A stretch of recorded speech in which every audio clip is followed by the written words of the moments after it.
It is a beautiful summer day, and I am traveling on a train. There are two ladies sitting opposite me. I don't know them, but from their conversation, I know they are foreigners. I don't understand much of what they are saying, but I know they speak English. I also want to speak English, but I am a beginner and don't know many words. However, this is an opportunity for me to speak English. I decide to try to speak to the ladies. I say some sentences in my basic English, and they understand what I say. I don't know many words, and I speak slowly, but the ladies are kind and patient. I am able to have a simple conversation with them. I tell them that I want to learn English. They are happy when they hear that and tell me they are from England. They are traveling home from a conference.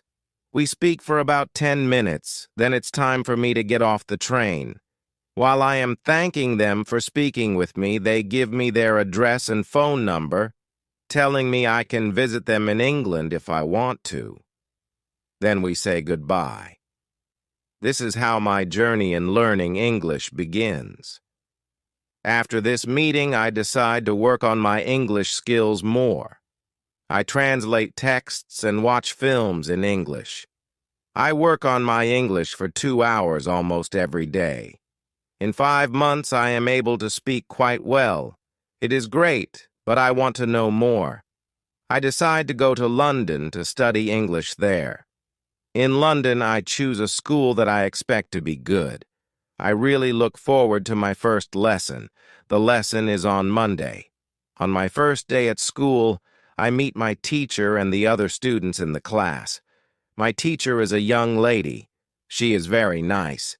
She asks everybody to introduce themselves and say where they are from. Then the lesson starts. Our teacher asks us how we studied English before and what we suppose is the best method to learn English. I tell my teacher that I like translating songs and other texts, but I don't know what the best method to learn English is. Our teacher says that she will teach us a very effective method based on using the language. She tells us that we will not have to study and we will not use textbooks. We will immerse ourselves in the language. It is great for me since I don't like studying and I don't like textbooks. Then we speak about what we should focus on when we learn a new language. Our teacher tells us we need languages for communication. Languages help us express and understand ideas. So when you learn a new language, the best way to learn is to use it for exchanging ideas. This is what we will do in our course.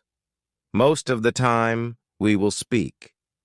You spoke a lot when you learned your native language as a child, and you should speak a lot when you learn English as an adult. Unfortunately, many students spend a lot of time memorizing new words or learning grammar rules. They don't use English for speaking. They study about the language but don't use it very much. Of course, you need to learn new words and new grammar, but you don't actually have to study them. During this course, I will show you a very simple and effective way to learn new words and grammar. I like what our teacher says. Our lesson continues. We speak about our hobbies and what we do in our free time. We speak in pairs or with our teacher. It is great, and we speak for the entire lesson. I enjoy it so much. I have never spoken so much English during one lesson in my life. I have never learned this way before. I am happy, and I look forward to the next lesson. When you want to learn English, use English for communication. Lesson 2. How to learn words. I go to school on Tuesday again. One of the students asks a question that is interesting to me. She asks, "What is the best way to learn new words?" Our teacher says there are many things you can do to learn new words.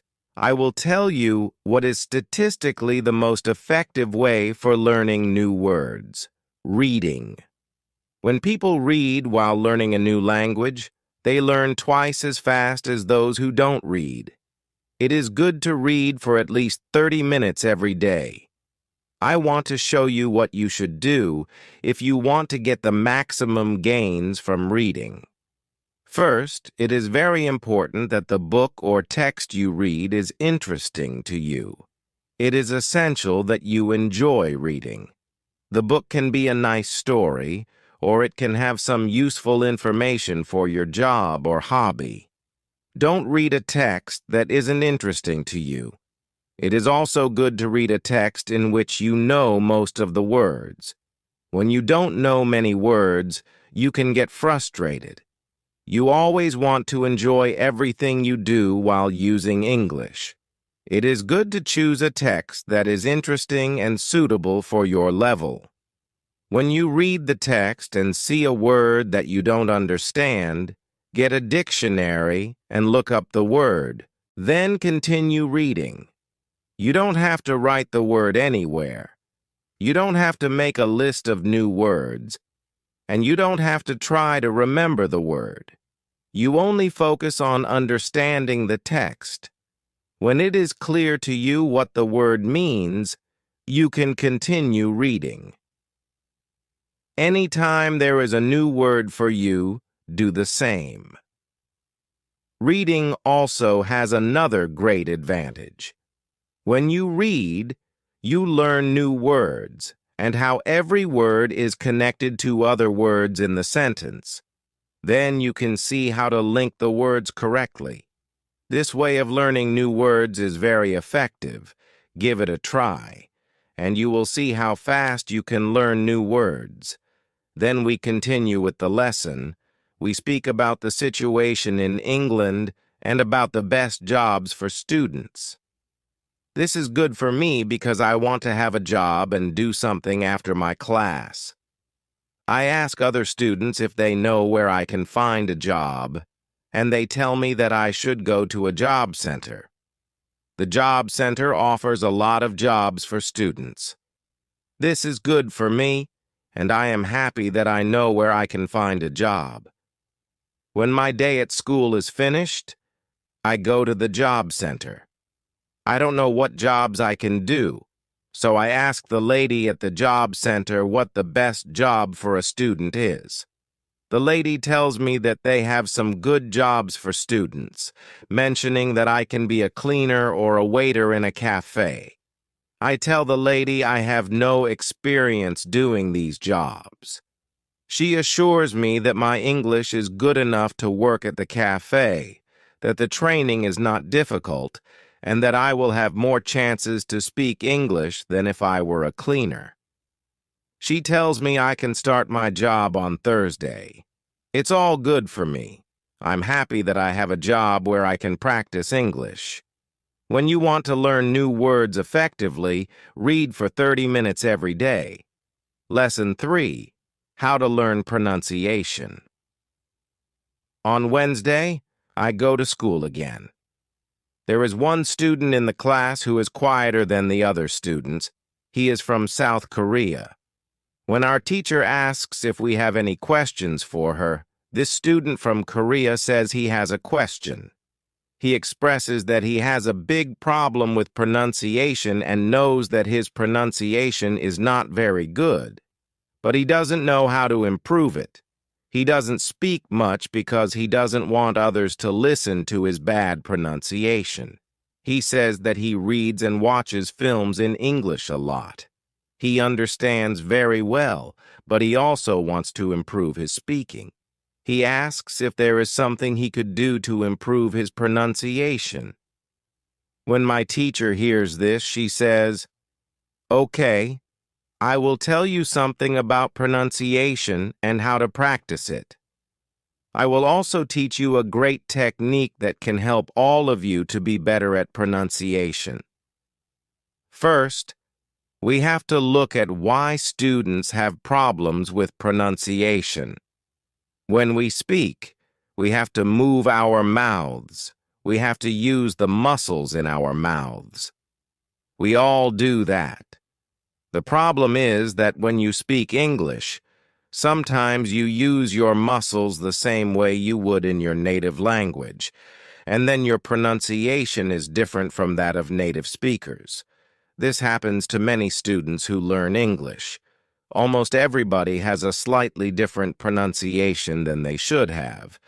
In fact, it is not a big problem, because usually people understand what you want to say, even though your pronunciation is not perfect. However, you can work on your pronunciation and make it better. There is a great technique that can help you a lot. The name of this technique is shadowing. The technique is very simple. When you do shadowing, you simply copy the sound that you hear immediately after hearing it. When children learn their first language, they learn it by copying. They copy after their parents again and again until their pronunciation is perfect. You can learn English pronunciation in the same way. Here's what you can do. Take some video or audio recordings that are not very fast and that you understand very well. You listen and copy what you hear when you hear it. That is all. Then our teacher goes to www.youtube.com and searches for the shadowing technique. She finds a good video where the shadowing technique is well demonstrated. We watch the video.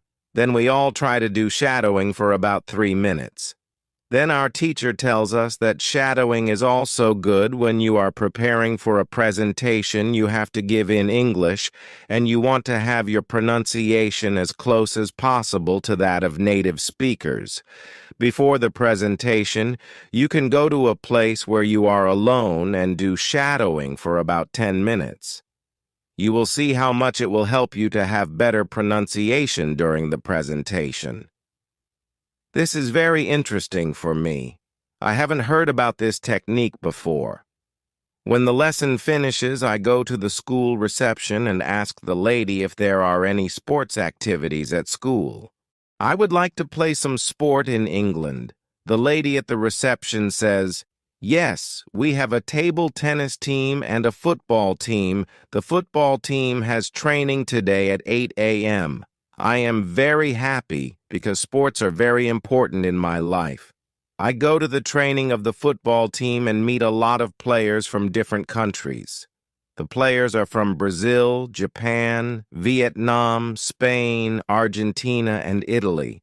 I like the training.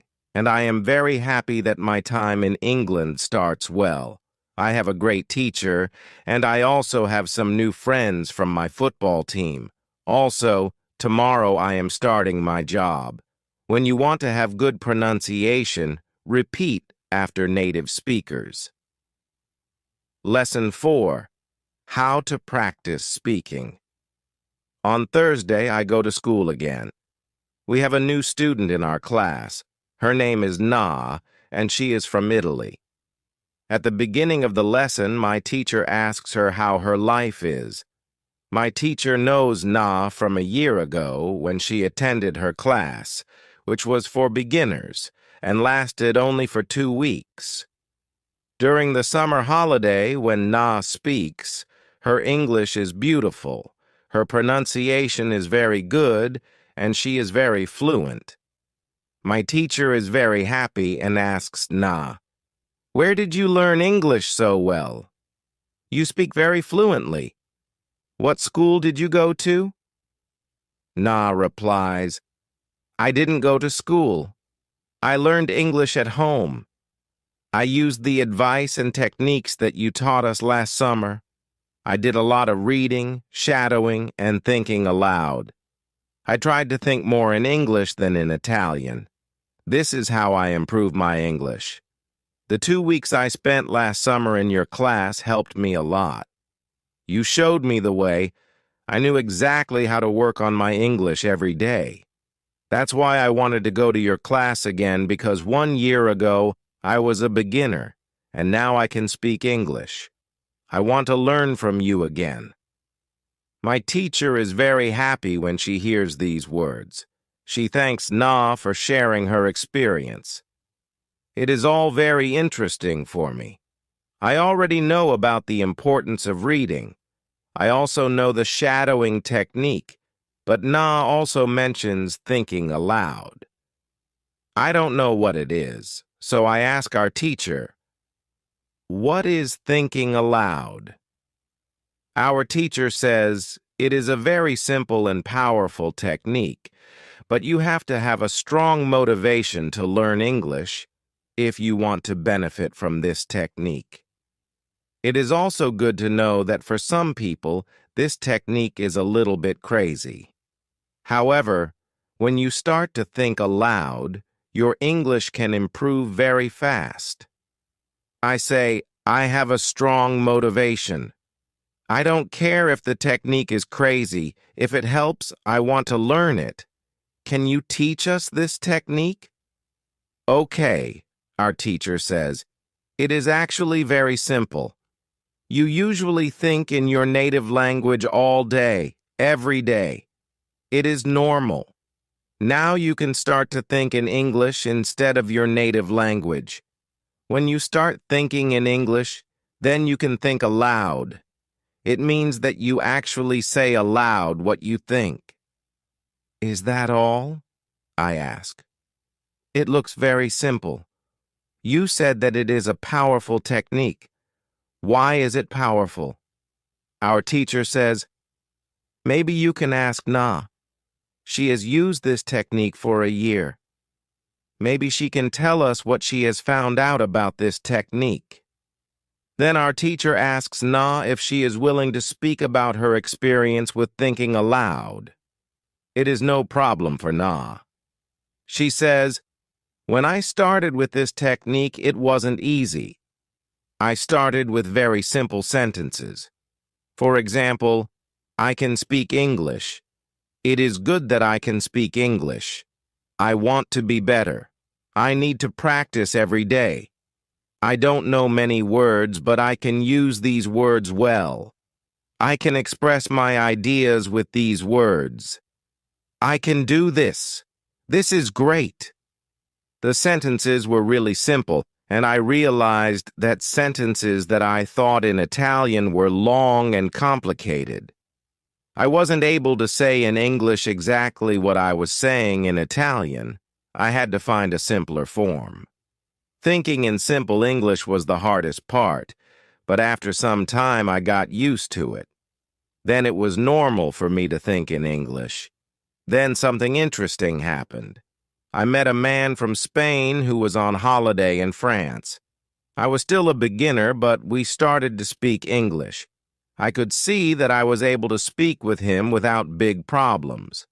My sentences were still simple and short, but because I said them many times before when I was thinking aloud, I was able to speak. I didn't have to translate in my head from Italian to English as I did before. Using this technique, after the meeting with the man from Spain, I started to use thinking aloud even more. This technique helped me a lot. It improved my ability to express my ideas very much. I still use it every day. It is really a powerful technique. After school, I go to the cafe where my job training starts. I don't know what to expect. I have never worked at a cafe, and I'm not sure if I can do this job. When I come to the cafe, I am very surprised. It is a modern cafe that sells coffee, tea, chocolate, cakes, and sandwiches. My boss is only 20 years old, but she has been working at the cafe for more than 3 years. She has a lot of experience and knows everything perfectly. She shows me how to prepare coffee, how to wash the dishes, and how to deal with customers. It is all new for me. I remember only about 20% of what she is telling me, but then she lets me do the work and corrects me when I make a mistake. She is very friendly and I learn fast. After the first day at work, I'm very tired. I had to learn many new things, but I am happy that I have a job. The next day is Friday, and I go to school again. One student asks an interesting question. Sometimes when I speak, I am not sure if I speak correctly. I am not sure if I use correct grammar. Can you help me? What should I do if I want to learn grammar? Our teacher says, "Thank you for your question." There are two groups of students. Some students study English because they want to be able to speak, and some students study English because they want to pass an exam. For each group, there is a different approach. First, I will speak about those who need English for speaking. If this is your case, you don't have to study grammar a lot. When you learned your native language, you also learned it without studying grammar. You can learn English grammar naturally by using the language. The best way to learn grammar naturally is by reading a lot. Books are written in good grammar. When you read, you will learn grammar in the context of the whole sentence. I also recommend shadowing. When you do shadowing, you practice the correct grammar naturally. You don't have to try to remember anything. You only copy sentences with correct grammar. If you need English for speaking but also want to study grammar, you can visit www.mars.com. This website shows what grammar is important for the different levels of English. You can find the most important grammar rules for speaking there. The second group of students are those who study English for passing an exam. If you are one of these students, I recommend studying specifically for this exam. It might be helpful to get the versions of this exam from the past years if they are available and train with them. Of course, your exam will be a little different, but the structure is usually the same or very similar. From my point of view, the versions of the exam from the past years are good training materials. Then I recommend going to the exam only when your results in the training materials are such that you could pass the exam successfully. Did I answer your question? Yes, thank you, says the student. This is good news. I don't like studying grammar. I learn English because I want to be able to speak. I don't need to pass any exam. I am happy that I don't have to study grammar much. I like reading, and I am happy that I can learn grammar by reading books. After the lesson, it is really a nice website. There are grammar rules with examples for each level. They have 3 levels, 500, 1,000, and 2,500 words. In the afternoon, I go to my work. It is my second day, and I can already do a lot of things by myself, but my boss helps me whenever I need it. I see that my work is not very difficult, and I can practice English when I speak to our customers. When you want to have good grammar, read a lot. Lesson 6. How to test your English. It is Monday again, and I go to my school. Our teacher asks us what we did during the weekend. I say that I was at work on Saturday and that I can already do my work quite well. I say that I am happy when I can speak to our customers. When I speak, one of the girls in the class asks me, "What happened to your voice? You sound very different from what we heard last week. Your pronunciation is very good." I smile and say, "Thank you. I'm happy to help you with that." Here's your text organized into a single paragraph with punctuation for clarity. I tried to do shadowing on Saturday evening after my work, and for all of Sunday, I tried to speak like a native speaker. I know that it is still not perfect, but I also noticed a big change in my pronunciation. Our teacher asks if anybody else tried to practice shadowing. 3 students raised their hands. One of them is the student from South Korea who also likes this technique. One student says that she tried the technique, but her mouth hurt a lot after 5 minutes of shadowing, and she had to stop. She also says that she wasn't always able to repeat everything. Sometimes it was hard for her to keep up with the speed of the recording. Our teacher says, "Thank you for trying out this technique. If you do shadowing for the first time and your mouth hurts after 5 minutes, it means that you are doing it correctly. Your muscles need to be trained to this new way of speaking. It is like going to the gym for the first time. Your muscles can hurt if they are not trained. If your mouth's muscles hurt, you can take a break after 5 minutes and continue a bit later. With every 5 minutes of practice, your pronunciation should be a little bit better." Shadowing has other advantages. You practice the correct pronunciation in English, and you also practice other things such as intonation, rhythm, and connecting words in whole sentences. I know that at the beginning the recording can sometimes be too fast. If this happens, you can repeat only the first or the last word in the sentence. With practice, you will be able to repeat more. I agree that this is true. On Saturday, when I started with shadowing, it was quite difficult for me. Yet by Sunday evening, it was quite easy to repeat what I heard. Then I have a question for our teacher. I tell her that I looked at www.ggrammarandls.com. The website is interesting, but I don't know what level is for me because I don't know how many words I know in English. Our teacher asks other students if they know how many words they know in English. It is interesting to see that nobody knows. We know that we are intermediate students, but we don't know how many words we know. Our teacher says there is a website for people who study foreign languages. You can do a test there to find out how many words you know. The test has only 2 steps, and it is really simple. The name of the website is wb-test-languages.com. You can do the test every month, and you can see how much you improve during that month. If you want, you can now take out your smartphones and go to that website to do the test. I want to know how many words I know.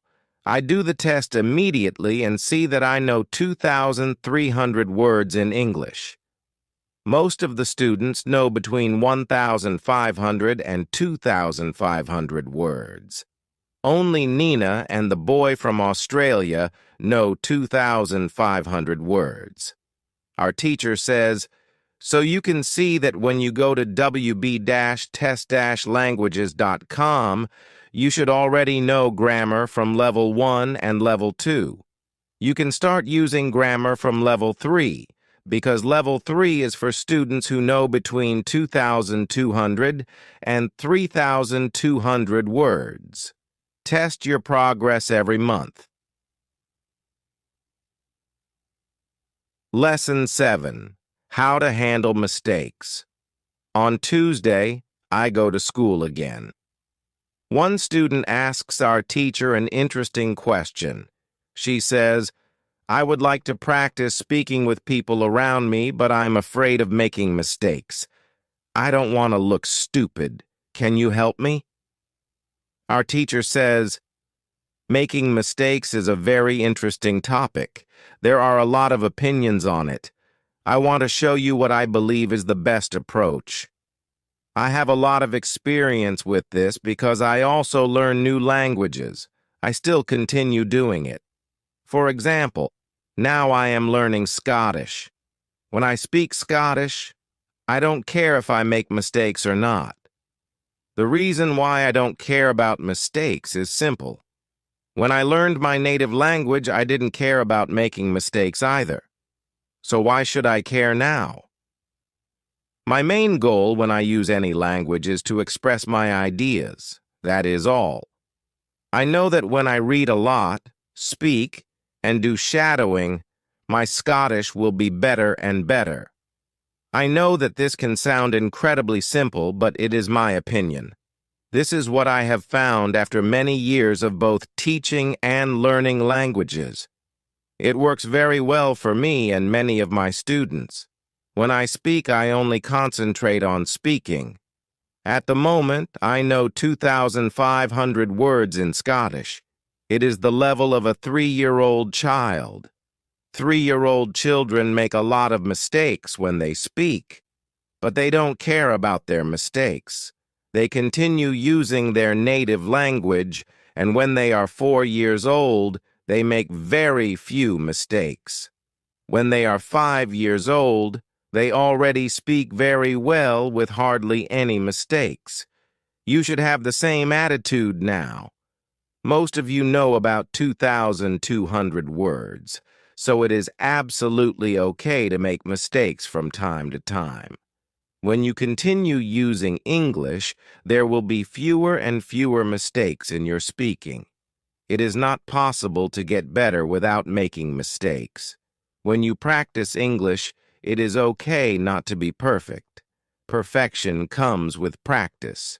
Anybody who started to learn English started from the beginning, from the same level, which is level 0. Learning languages is like learning to play a musical instrument. It needs to be trained. When you start your training, it is not perfect at first, and you make mistakes. It is normal. Take it as a necessary part of your learning process. If you didn't go through this period of making mistakes, you could not get to higher levels. By continuing to do what you want to learn, the mistakes are gradually being eliminated. If you want to make fewer and fewer mistakes, do a lot of reading and shadowing. When you read, you can read aloud. It can also help you make fewer mistakes in real conversations. Care only about exchanging ideas. Don't care about making mistakes. When you speak, you practice changing your thoughts into words. You don't learn grammar or words. You have other activities for that. Don't worry. Everybody who learns a foreign language makes mistakes from time to time. Even famous people, bosses of big companies, or politicians. When you listen to these people on TV, you see that they don't care about mistakes. They care about what is important, and that is expressing their ideas. You should do the same. Does it make sense? The girl says, "Yes, thank you." If you don't want to make mistakes, do a lot of reading and shadowing. Lesson 8. How to remember words.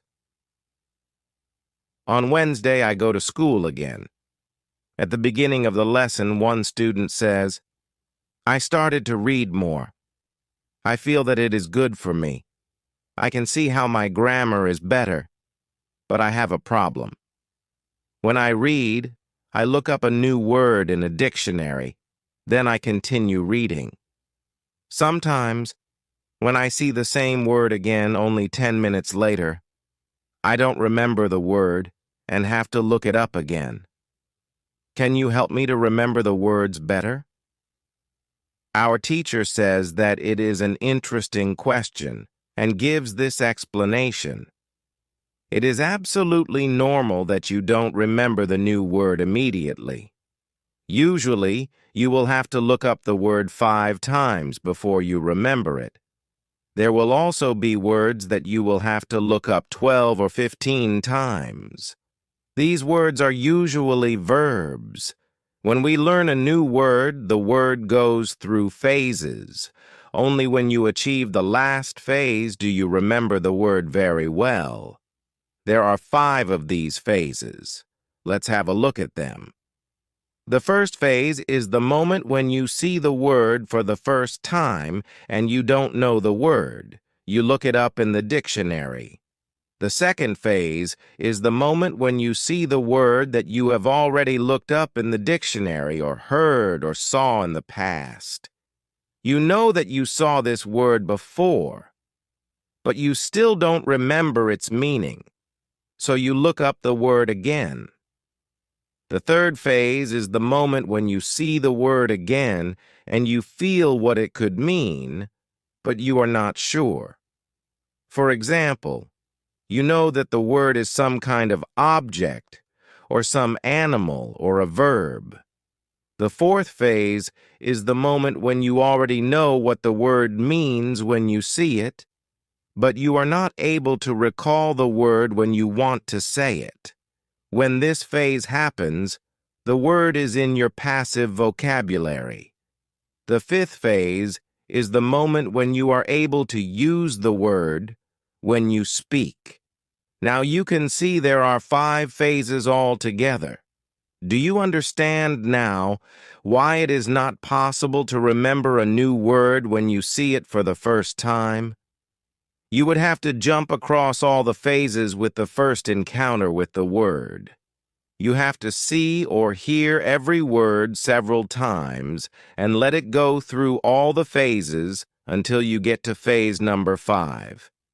You can be happy not only when you learn a new word perfectly, but also when you get from one phase to the other. When it happens, you are closer to the final goal, and that is to use the word without problems in everyday communication. All of this is interesting to me. I didn't know about these phases, but it is all logical. It also happened to me that I looked up a new word in the dictionary, but 3 minutes later, I didn't know what the word was and had to look it up again. I felt stupid that I didn't remember the word. Now I know that it is absolutely okay not to remember the word forever when I see it for the first time. I need several encounters with the word before I can use it well. After school, I go to my football training. Our coach tells us that there will be a match on Saturday. The school team will play against another school team from Cambridge. Our coach tells me to come and play for the school team. I am very happy, and I am looking forward to the Saturday match. When you want to remember a new word, you need to see or hear the word about 12 times. Lesson 9. How to improve listening. The next day, I go to school again. One of the students has an important question. He wants to know how to improve his listening skills. He wants to know what the best approaches are. Our teacher says, "Thank you for your question." Good listening skills are very important for communication. If you don't understand what people are saying, it will be difficult for you to speak with them. There are a lot of materials on the internet for students of English. Some students can have a problem finding the right listening materials for them. Let's have a look at what you should listen to. There are 2 types of materials which you can listen to. You can listen to some audio, or you can watch a film. These are quite different materials and different rules apply to them. When you listen to some audio, you should know 93% of the words or more. If the audio has a lot of new words, read the text first if possible, and make sure you know all the words. When you practice listening, you practice getting information from spoken language. You don't try to learn new words. Of course, sometimes you can learn new words, but it is not the main goal. When you listen, concentrate on getting information from spoken English. It is important to use materials at your level of English. For example, you can use books in Simplified English, which contain an audio recording. I really recommend these books to you. They are fantastic because you can choose a book at your level of English. When you have such a book, read the book first and then listen to the recording at home or when you travel. You can read great books at www.robinsoncrusoe.com or www.lprincess.com. You can also visit www.news.com if you like listening to the news. All these materials are in 3 levels of English. The second type of materials for listening practice are films and videos on www.youtube.com. These are also great. You can start using them when you know 2,500 words in English or more. This is what you should do with a film. Watch it for the first time with subtitles so that you know what the film is about, then watch the film without subtitles. If you like the film very much, you can watch it more than once. When you watch one film many times with every view, you will understand more. It is also good to watch videos on the internet about interesting subjects. For example, if you like nature, you can watch documentaries about nature. You can also watch reality shows. Reality shows are much easier to understand than films or documentaries because the structure of the show is usually the same. It is necessary to have at least 35 minutes a day of listening. The more you listen, the faster you will understand more words. When listening, you should always look at what you already understand, even if it is just 12% at the beginning. It is very easy to demotivate yourself by realizing all of the parts that you don't understand yet. Look at what you already know and be happy for every new sentence you have understood. Listening is the easiest way to learn. You don't have to do anything. You just listen.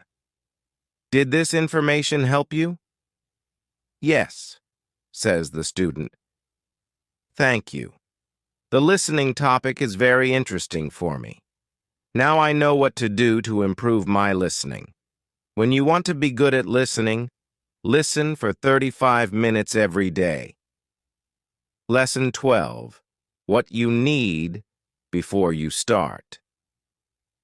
On Friday, we have an interesting conversation in our class. Our teacher has a question for us.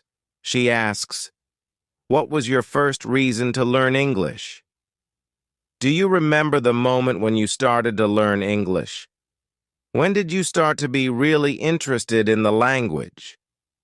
I say that I remember the moment when I started to be interested in English.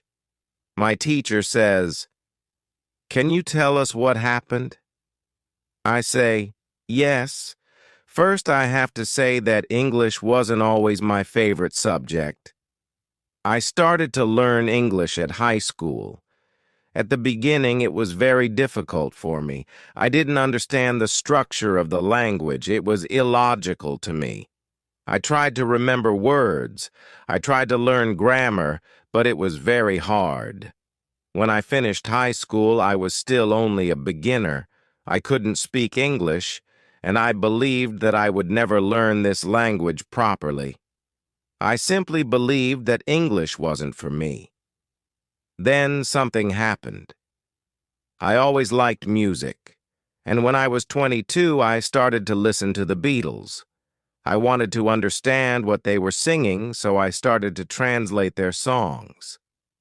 Slowly, I understood more and more. Then I met 2 ladies from England on a train. We had a simple conversation, but it helped me very much. I started to believe that I could learn English.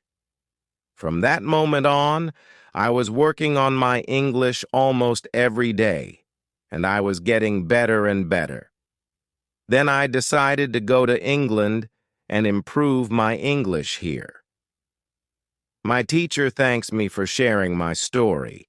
She also tells me, "Here is something very interesting about your story. You are still you. The first, you didn't have motivation to learn English. The second, you had motivation. You wanted to understand songs. You can see that motivation is very important. When you have it, you can succeed. When you don't have it, it is very hard to be successful." Then our teacher asks everybody in the class about their motivation to learn English. The stories are very interesting. One girl's motivation is to be able to read historical books in original English. One student wants to be a professional tennis coach in England. He wants to speak perfect English before he starts his career as a coach. One woman wants to work for a big international company, and she needs English for her job. I can see that everybody has some kind of motivation to use English in real life or to get information from books. At the end of the lesson, our teacher asks us if we like English. I say I didn't like English in high school, but now I like it a lot. I can see how useful it is to know this language. Our teacher says this is another important factor when you learn a new language. It is good when you like something connected to English, such as people, music, culture, or history. If you like English, it is easier to learn. If you want to be able to communicate in English, it is good to know 3,200 words or more. If you don't like English, it is more difficult to find time to practice enough to reach the level of 3,200 words. I agree with my teacher. Now I like not only the Beatles, but also my teacher and my boss, who is also English. I also appreciate English humor. Now it is much easier for me to find time to practice English every day. On Saturday, I go to play football for my school team. We have some very good players on our team, and we win 4-3. We are all very happy, so we go to the pub after the match to celebrate our victory. When you want to learn English, you need motivation to use English every day. Lesson 12. How to learn 3,300 words. During the next lesson, one of the students asks our teacher this question. You told us that it is good to know 3,300 words. Where can I find these 3,300 words that are the most important for me to learn? My teacher replies, you can Google a list of the 3,300 most frequent words in English, but such a list will not help you much. When you start to learn words from this list, you will learn words outside of context. You will learn the words that are not connected with any story, and you won't learn what other words are connected with these words in sentences. You'll learn them in your short-term memory. This system works only for some words, like basic words which describe things and people around us. For example, mother, father, apple, blue, orange, dog, cat, book, car, house, city, boy, girl, water, cinema, or paper. These are words which represent something that you can easily imagine. For example, when you learn the word dog, you know immediately what it is. You have a clear idea in your head of what the word means. Yet, when you want to learn words such as appreciate or suppose, this system doesn't work well. This is a problem many students experience. They start their studies by using lists of words. It works at the beginning, and they believe they can learn English this way. They don't know that when they achieve the level of 1,200 words, they have to start using a different system. If you want to learn words from a higher level, you have to learn them from whole sentences. If you understand the meaning of a word in the context of a sentence, you will learn the word much better. You can learn words from lists, but there is usually a limit to how far you can go with this way of learning, and it is 1,000 words. Also, this way of learning is very slow. There are much better methods which we have already spoken about, such as reading. For beginners, the best book to read is Robinson Crusoe in Simple English. You can find this book at www.robinsoncrusoe.com. It is the best book I know for learning new words for beginners. There is also one interesting rule that applies here. Every word that is important for you will come back into your life again and again until you learn it. This is very similar to the way we learn our own language when we are children. We don't study from lists of words. We just use the language, and important words keep coming into our lives again and again until one day we know what the words mean.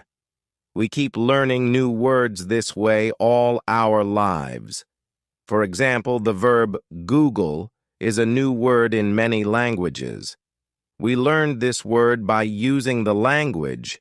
We didn't learn it from any list of words. When you heard the word Google for the first time, you probably didn't know what it meant. Then you heard it again and again as the word was important for you, and after some time, you understood it. You can forget about lists of words.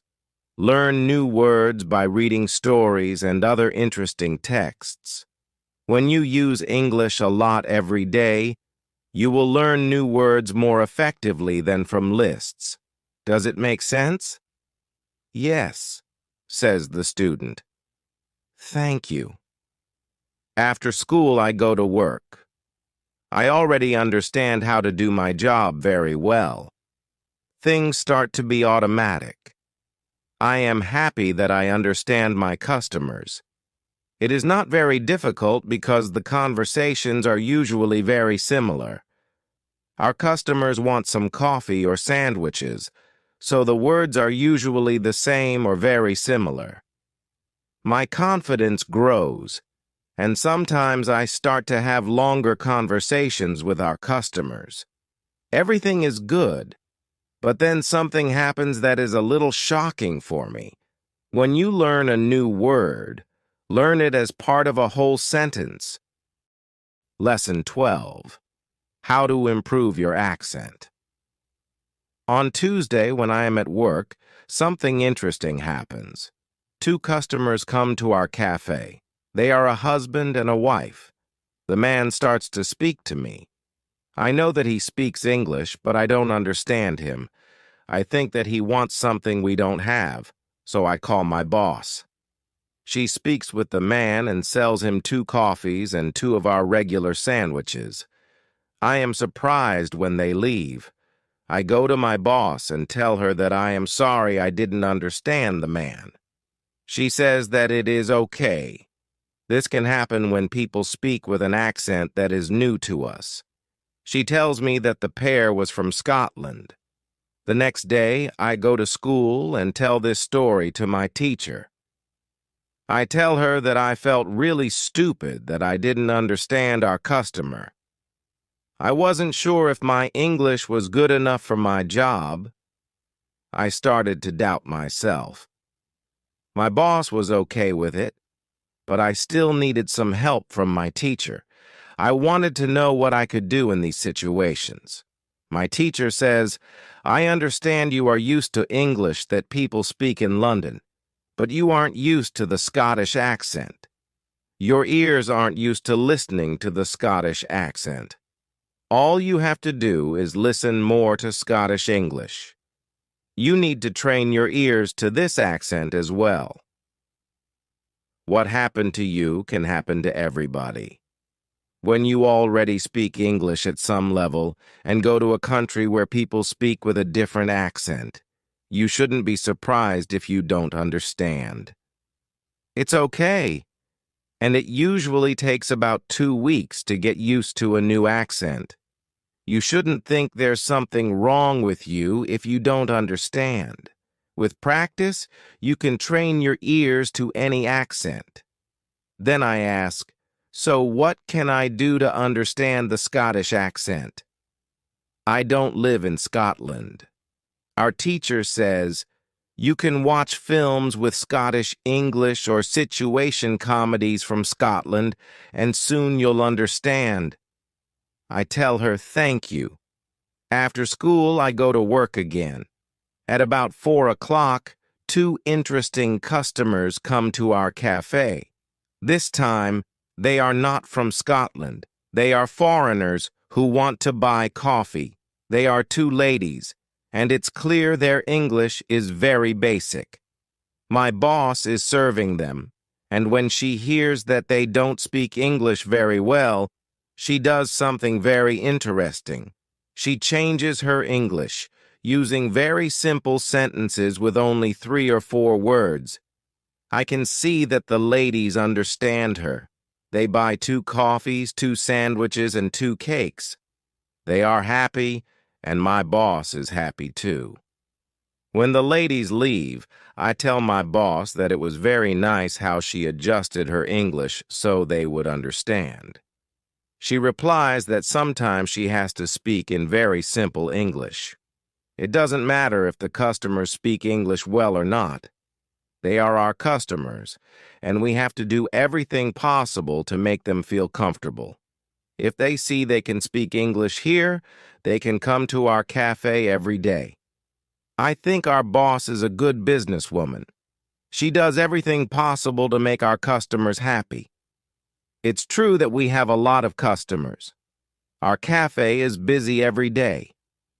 When you want to understand people with a special accent, listen to audio with that accent for some time.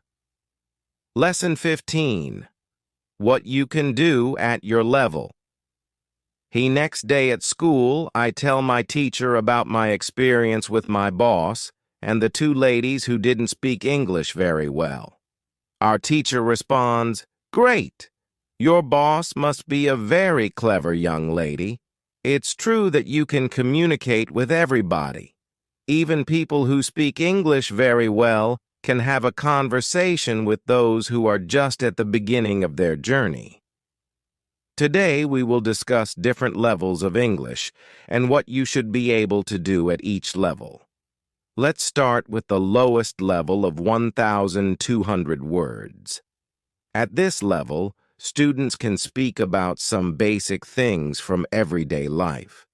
Speaking is very limited, but it's possible to communicate slowly for a short time with people who want to speak with you. Your sentences are short, usually containing 4 words. If the others also speak in short sentences, you can have a basic conversation. When students move to a higher level, which is 2,200 words, conversations become easier and sentences are longer. This is the level most of you in this class are at right now. You should be able to speak about many things from your life, including family, hobbies, jobs, and traveling. Sometimes you may have a problem when trying to engage in deeper conversations on certain topics. However, this level is usually sufficient for everyday use of English. If you want to have deeper conversations on many topics, it's good to know 3,300 words. Your goal as a student of English who wants to speak well should be to learn 3,300 words. Of course, you can learn more than that. The more words you know, the easier it will be for you to communicate in English. But 3,300 words is usually enough for communicating about almost everything. I think the 2 ladies at your cafe knew about 1,200 words, and your boss met them at their level to have a basic conversation. After school, I go to work, and the 2 ladies come to our cafe again, bringing 2 of their friends. It's my turn to serve them, and I speak to them in simple, short sentences. They understand me. This is great. They tell me they are tourists from Japan and that they like our cafe because people understand them here. Lesson 15. What to do when you are shy. On Thursday, I go to school again. One student has a very interesting question. I am very shy when I have to speak English. Can you help me overcome my shyness? Our teacher responds, "It's true that when we use foreign languages, it's natural to feel uncertain or shy. We are doing something we're not perfect at, and the possibility of making a mistake is great. I was also very shy when I learned foreign languages. I remember well how I was afraid to make a mistake, and when I did, I felt stupid and sometimes blushed. Now it's different. I use languages for communication, and I care only about that. You know that I'm learning Scottish these days. Embarrassing situations can happen, but they can't stop me from using it. It's true that sometimes I still feel shy when I speak Scottish, and I might blush, but I don't care much about it. It's a natural feeling that never lasts forever. I continue using Scottish because I know that only by using it can I improve. I try to see things as they are. I'm a student on the way to good Scottish. It's not possible to skip several levels in one day. A beginner can't become a perfect speaker in 1 hour. I also see what I mean to people around me. When I can already speak some Scottish, I have value to those who speak it. You should see the same when you can speak some English. You can have a conversation with others in English. That's great. Look at what you already know. You know 2,200 words. You've gone from 0 to 2,200 words. Here's a revised version of your text for clarity and flow. Some students feel that knowing English means speaking like a native speaker, having perfect pronunciation, perfect grammar, and never making mistakes. They think that if they don't achieve this, they don't really know English. This can lead to embarrassment and harsh self-criticism. It's important to remember that you are all doing great because you already speak some English. Continue working on your skills, and your shyness will gradually fade. I appreciate what our teacher tells us. I sometimes feel shy, too. I know I should practice speaking more, but in certain situations, I hesitate because I don't want to feel stupid. I decide to be braver and use those moments to practice. Then one student shares, "Sometimes I want to say something, but I don't know the word. I freeze and feel stupid. The next time I can speak, I don't want to because I dread that situation." Our teacher responds, "When you start speaking English, you need to prepare and speak. Do each activity for 35 minutes every day." Thanks for joining me today on English with Joseph. If you found this lesson helpful, don't forget to like, subscribe,